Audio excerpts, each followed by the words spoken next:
आज केंद्रीय गृह मंत्री श्री अमित शाह जी ने जो 3 नए कानून क्रिमिनल लॉज तैयार हुए हैं उसकी समीक्षा की बैठक ली। इस बैठक में इन तीनों कानूनों के अनुरूप हम लोगों ने कितनी इंस्टीट्यूशंस तैयार की, कितना इंफ्रास्ट्रक्चर तैयार किया, कितने केसेस इसमें हमने दाखिल किए, उन केसेस की परिस्थिति क्या है, ऐसी सारी चीज़ों की समीक्षा की गई। इन कानूनों में जो नए प्रावधान है उसमें हम लोग किस प्रकार से कार्य कर रहे हैं इसके बारे में समीक्षा हुई।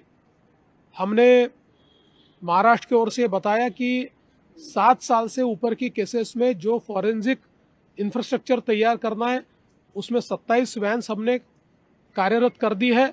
बची हुई भी अगले 6 महीने में हम कार्यरत करेंगे, जिसके कारण एक प्रकार से क्वालिटी एविडेंस, ये जो एक प्रोसेस होती है, इसको हम लोग जमा कर पाएंगे।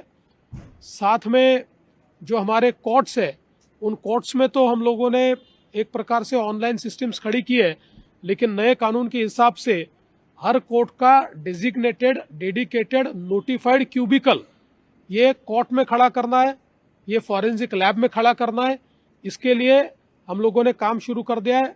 अगले 6 महीने में हम उसको भी शुरू करेंगे, जिसके कारण अपराधी को जो बार बार कोर्ट ले जाना पड़ता है वो बंद हो जाएगा और हम सीधा जो हमारे जेल से उसमें से भी वीडियो कॉन्फ्रेंसिंग के माध्यम से केस को चला पाएंगे। इसके साथ साथ जो अलग अलग प्रकार से अभी यंत्रणाएं नए कानून ने तैयार की है, उन यंत्रणाओं को हमने किस प्रकार से तैयार किया है इसकी भी समीक्षा हुई है। जो ट्रेनिंग मॉड्यूल है उसमें हमारे 2 लाख का जो पुलिस फोर्स है उसमें से 90% हम लोगों ने ट्रेनिंग अचीव कर लिया है। बचा हुआ 10% भी हम लोग 31 मार्च से पहले पूरा कर लेंगे, ये भी हमने उनको कहा है। मैं ऐसा कह सकता हूं कि कुल मिलाकर एक बहुत अच्छी समीक्षा हुई है। हमारे लिए भी एक प्रकार से लर्निंग एक्सपीरियंस रहा है। कुछ कमियां जो थी वो भी हम लोगों ने आइडेंटिफाई की है, जिसको हम पूरा करेंगे और आने वाले 6 महीनों में पूरे तरीके से इसको रोल आउट करके एक बहुत ही गतिमान, एक बहुत ही प्रगतिशील इस प्रकार की ये कानून व्यवस्था को हम खड़ा करेंगे। तहव्वुर राणा जो 26/11 के मुंबई के हमलों का एक प्रकार से प्लानिंग का मास्टरमाइंड रहा है, उसके एक्स्ट्राडिशन को अमेरिका ने मान्यता दी है। मैं इसके लिए देश के प्रधानमंत्री श्री नरेंद्र मोदी जी को बहुत बहुत धन्यवाद देता हूं।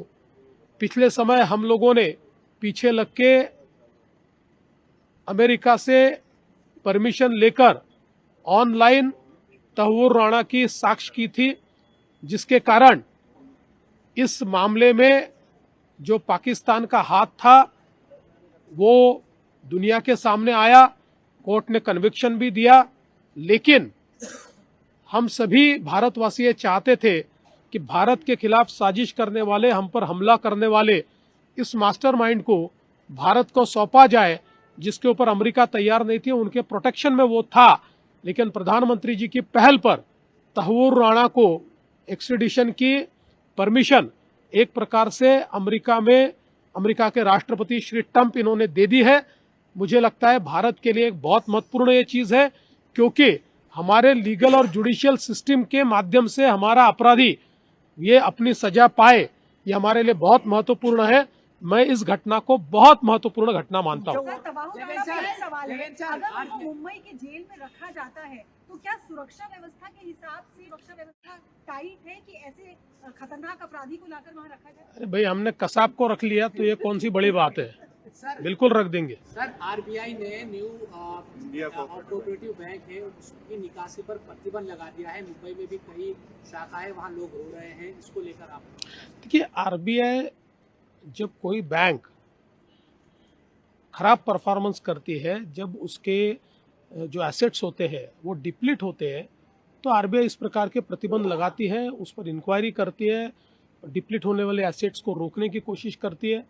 अभी मेरे पास इसकी पूरी जानकारी नहीं है, लेकिन इसकी जो प्राथमिक जानकारी है उसके आधार पर मैं कहना चाहता हूं कि निश्चित रूप से आरबीआई ने जो कार्रवाई की है वो सोच समझ कर ही की होगी।